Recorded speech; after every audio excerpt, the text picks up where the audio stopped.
好多內雙或者眼皮重嘅女仔都好鍾意粉紅眼妝，但係又成日擔心搽完會眼腫。但係唔需要擔心，經過我今日呢一個消腫粉紅眼妝術嘅教學，你會發現粉紅色根本係為你度身打造嘅溫柔殺手鐧。我會從底妝到眼妝，每一個細節都幫你諗好啦，等你嘅粉紅眼妝都可以有心碎有神，唔拋腫。準備好未呢？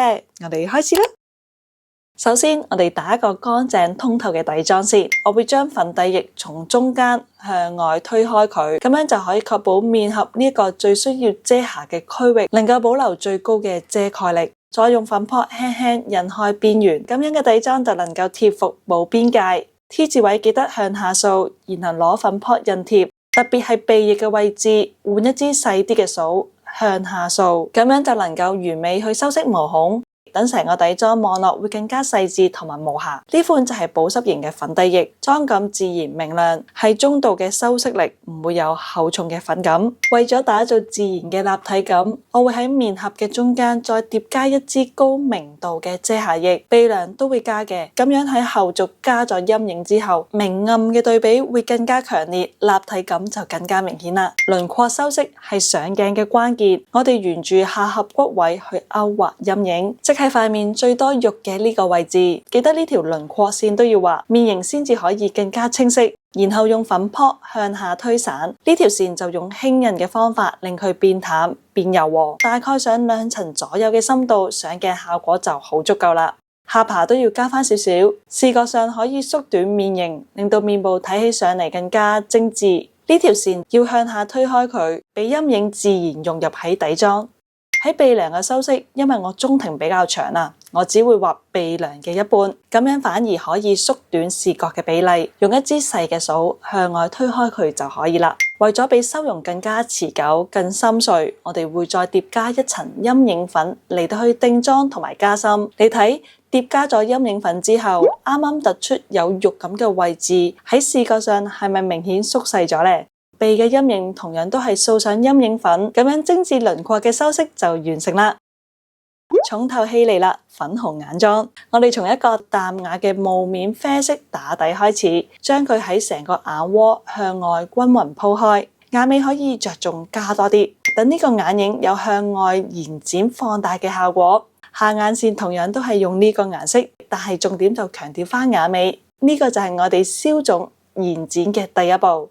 跟住將呢兩個色混合利用，放喺眼頭1/3同埋眼尾，眼尾就向外掃開。呢兩個位喺眼型上通常都比較 lift 嘅，將想強調嘅顏色放喺呢度就能夠增加層次感，又唔會壓迫咗眼皮嘅中間，令佢變腫。最後我哋就用一個帶少少光澤嘅顏色放喺眼皮嘅中間，佢可以令到眼睛更加精靈，佢亦都銜接咗兩邊嘅主色啊，令到眼妝就唔會突兀啦。而家就將呢一個帶光澤嘅淡粉色掃喺臥蠶嘅位置先，一陣掃埋陰影就可以更加有效放大雙眼啦。內眼線就用眼線膏，佢夠顯色，而且只係畫內眼線嘅話就唔會壓縮咗你雙眼皮嘅空間。外眼線就換一支細啲嘅掃，只係畫喺眼尾，橫向拉開，拉長眼型。攞一隻深啲嘅眼影色疊加喺啱啱畫嘅眼線上面，令到眼妝有漸變嘅柔和感。因為我哋呢個嘅眼妝主調係一個溫柔嘅粉紅色，跟住我會用一個帶灰嘅顏色掃喺臥蠶陰影，咁樣眼睛就會瞬間自然放大啦。同樣用呢個色放喺下眼線嘅眼尾，增加輪廓嘅深邃度。最後就用深啡色嘅眼影放喺眼頭1/3呢個嘅位置。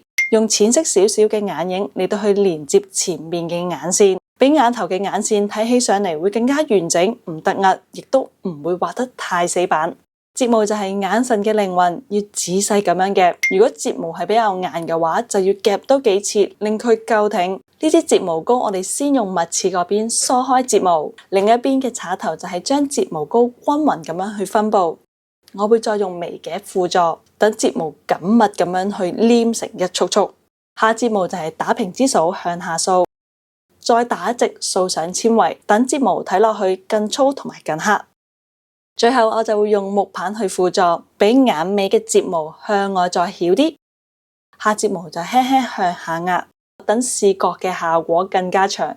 眉毛位置就用淡色嘅眉粉去填窿窿，再用眉筆去畫上下嘅邊緣，令到眉形睇落去利落啲同埋更加直。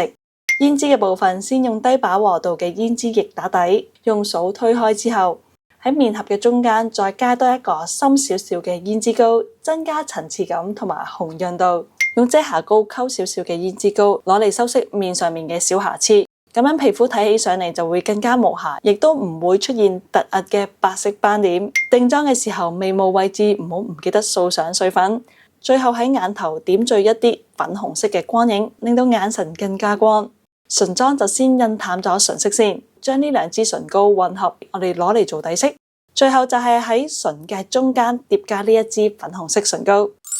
好啦，我哋嘅消腫粉紅眼妝就大功告成啦！大家可以睇下，就算眼皮係比較重，只要掌握好顏色嘅層次、深色嘅分佈位置同埋眼線橫向拉長，粉紅色一樣可以畫出溫柔、深邃又完全唔顯眼腫嘅閃亮眼神。內雙同埋眼皮重嘅女仔就可以放心試啦！